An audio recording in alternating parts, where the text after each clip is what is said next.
दूसरा सवाल है कि 15 अक्टूबर 1990 5:30 बजे सुबह लाहौर में इस लगन सुमला इनका वगो असेंडेंट है, तो साहिब जायचा को बाहर के मुल्क सेट होने के लिए कौन सा पत्थर पहने, अतारत का, मरीक का या ये दोनों। अब इनके जायचे में अब ये देखें बड़े अच्छे सवालात, आप लोग इस किस्म के सवालात करें, यही क्लिप्स हैं छोटे छोटे। इस जायचे के अंदर इन्होंने पूछा है बैरून मुल्क सेट होने के लिए। अब यहाँ पर इन्होंने पूछा है कि साहिब जायचा को बैरून मुल्क सेट होने के लिए कौन सा पत्थर पहनना चाहिए, अतारत का या मरीख का। अब इस जायचे के अंदर जिस प्लैनेट ने बैरून मुल्क लेकर जाना है, फॉरेन ट्रैवलिंग, बैरून मुल्क सफ़र, लंबे सफ़र। एक ज़माने में कदीम एस्ट्रोलॉजी में हम लंबे सफ़र देखते थे जिसको हम बहरी जहाज़ से सफ़र करना, ऊँटों से सफ़र करना, खच्चर से सफ़र करना, घोड़ों से सफ़र करना, यानी लंबे सफ़र। हमने लाहौर से इस्लामाबाद भी अगर जाना होता था तो वो भी एक लंबे और तवील सफ़र में आता। लेकिन वक्त के साथ साथ चीज़ें बदलती हैं, चीज़ें अपग्रेड होती हैं, चीज़ें रिफ़ाइन होती हैं कि अब लोग ना घोड़ों पे सफ़र करते हैं। अगर आप में से कोई अर्तुगरुल गाज़ी है, बिल्कुल करे घोड़े पे सफ़र, लेकिन लोग अब गाड़ियों पे जाते हैं, बाइक्स का यूज़ करते हैं वक्त की बचत करने के लिए। बाय एयर ट्रैवल करते हैं, ट्रेन पे ट्रैवल करते हैं। तो मुख्तलिफ़ किस्म के ज़राए आमदरफ़ चलते रहते हैं, इस्तेमाल होते रहते हैं कि आपने कहीं पे आना है, कहीं पे जाना है। अच्छा, अब एक और भी चीज़ एडवांस हो चुकी है।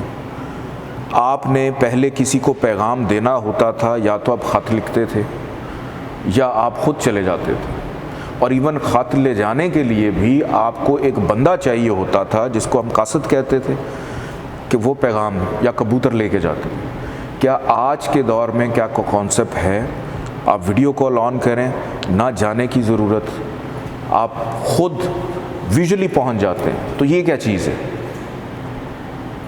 तो ज़माने के साथ साथ चीज़ें बदलती रहती हैं। जो चीज़ बैरून मुल्क लेकर इनको जाएगी इस जायचे में, सबसे पहले आपने उसको देखना है।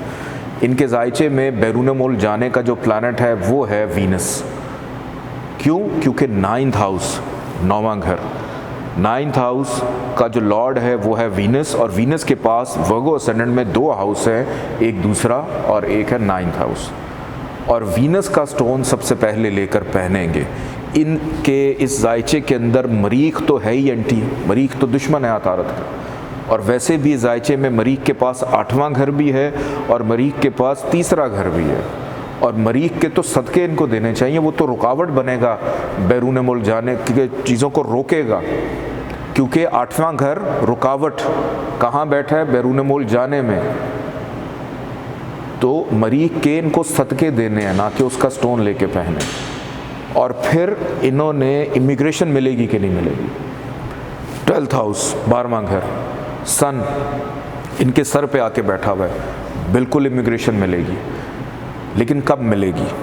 उस वक्त मिलेगी जब ये बैरून मुल्क चले। देखें, एक दौर आते हैं, चले जाते हैं। अब एक बच्चे के जायचे में शादी का दौर आया, चला गया, लेकिन वो अभी उसकी एज ही नहीं है शादी होने की। अतवार आते हैं, चले जाते हैं। तो इनके जायचे में जब भी शम्स की दशा अंतरदशा चलेगी, उस वक्त जब ये बैरून मुल्क चले जाएं तब जाके इनको इमिग्रेशन मिल सकती है। लेकिन इनको साहिब जायचा को भी स्ट्रॉन्ग करना है कि ज़मरद भी अगर अतारत का स्टोन लेकर पहनते हैं तो वो भी फ़ायदा देगा इनको, कि बंदे को भी तो मजबूत करें ना, उसकी सोच को भी मजबूत करें। अब शम्स उसके साथ बैठा हुआ है, डिग्री मुझे नहीं पता क्या है, क्योंकि वो इतना विजिबल नहीं है, पढ़ा नहीं जा रहा यहाँ पे।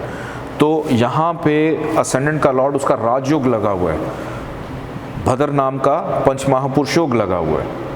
तो यहाँ पर अतारत का स्टोन पहनेंगे और वीनस का स्टोन पहनेंगे बैरून मुल्क दोनों को सपोर्ट करने के लिए। एक है बैरून मुल्क रहना और एक है जिसने लेकर जाना है।